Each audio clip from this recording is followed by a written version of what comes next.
Espaçonave Terra, versão e distribuição Sinapse.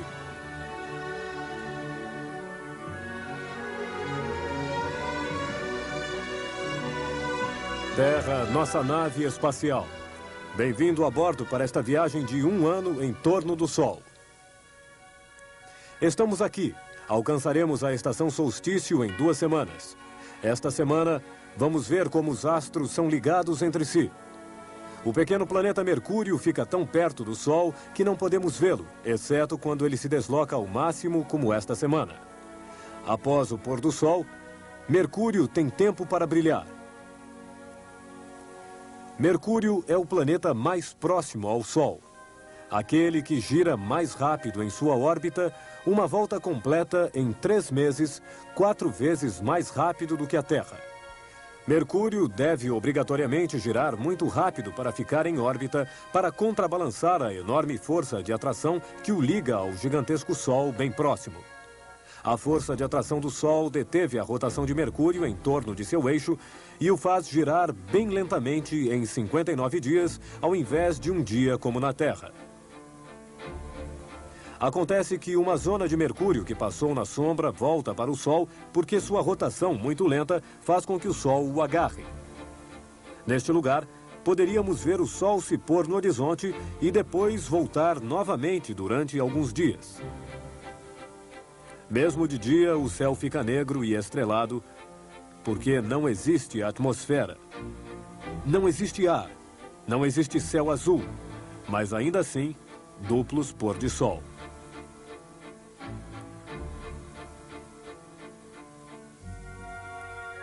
Todos os dias, visto da Terra, o Sol parece atravessar o céu da esquerda para a direita, pois a Terra gira no outro sentido, no sentido contrário dos ponteiros de um relógio.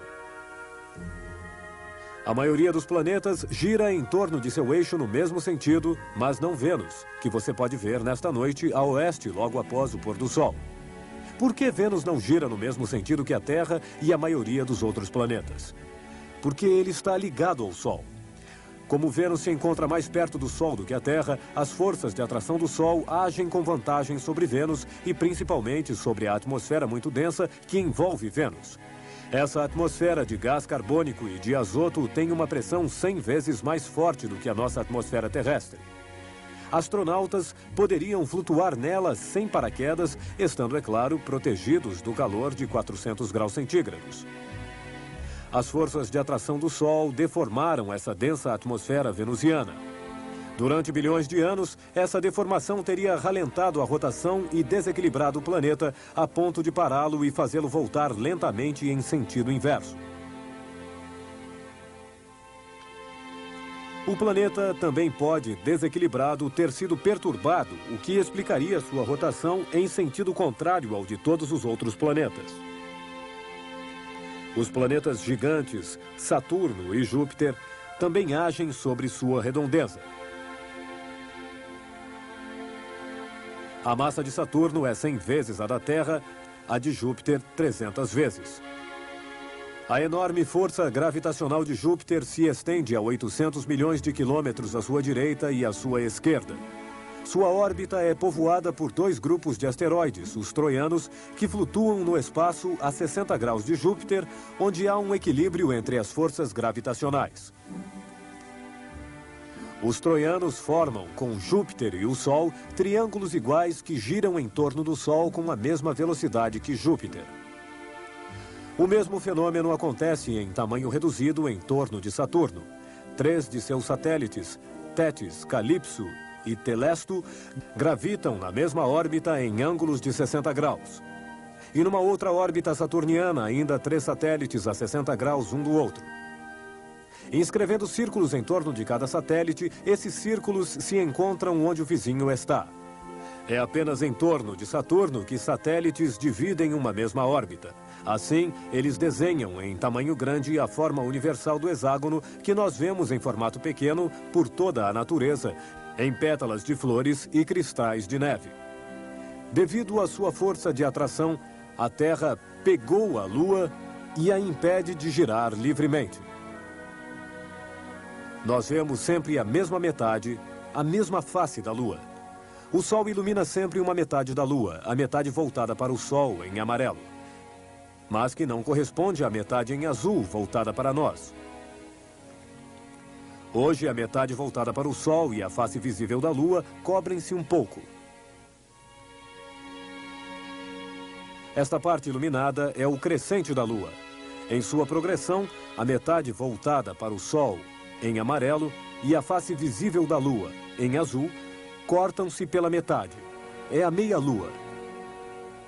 Na lua cheia, a face visível da Lua voltada para nós corresponde exatamente à metade que está voltada para o Sol, e lá nós não vemos um crescente, mas toda a metade iluminada pelo Sol. A lua cheia toda redonda. Uma semana mais tarde, é meia-lua. Depois, na lua nova, quando a lua está alinhada com o Sol, este ilumina a face da lua em amarelo, que da Terra nós nunca vimos. A face escondida da lua. Vista da Terra, a lua nos mostra sempre a mesma face. A meia-lua é sempre essa mesma face iluminada em sua metade pelo Sol. E a outra metade, a esquerda, é a face escondida da Lua? Não. A face escondida da Lua é o lado que fica sempre de costas para a Terra, aqui em branco. Quando você olha para a Lua com binóculos, vê partes mais escuras e mais claras. Montanhas e crateras, impactos deixados por asteroides há bilhões de anos.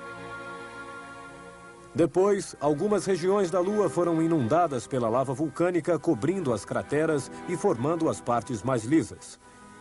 Essas partes ficaram quase intactas, com poucas crateras, porque as colisões de asteroides, muito numerosas na época em que o sistema solar se formou, diminuíram pouco a pouco. Em compensação, sobre a face escondida da Lua, fotografada por sondas espaciais, há crateras por toda a parte. Por quê?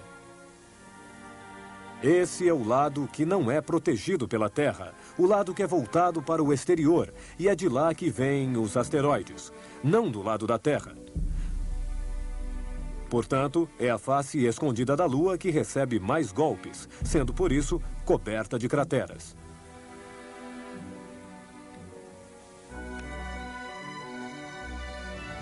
No próximo programa mostraremos como saber em que direção a Terra nos leva em sua órbita. Para olhar quase para frente, você deve sempre ter o Sol à sua esquerda. Em seu percurso em torno do Sol, a Terra gira em torno de seu eixo em 24 horas, de meio-dia a meio-dia, em relação ao Sol. Mas em relação às estrelas, a Terra leva apenas 23 horas e 56 minutos. Devido a esse deslocamento, as estrelas de uma noite a outra deslizam 1 grau para a direita. 1 palmo em uma semana. O Sol também se desloca. Ele parece se atrasar porque a Terra, neste momento, se acelera. Para ter relógios solares tão precisos quanto os relógios, seria preciso substituir a linha direita de sua marca de meio-dia por um 8 alongado, que é o espelho das posições do Sol durante o ano. E a noite, por que existe? Porque nós estamos na sombra da Terra. De dia, esse é o efeito do Sol sobre a atmosfera.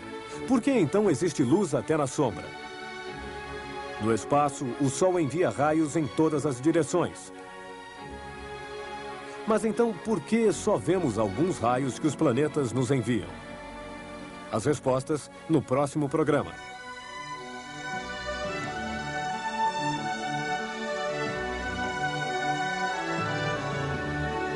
Boa viagem, todos em órbita.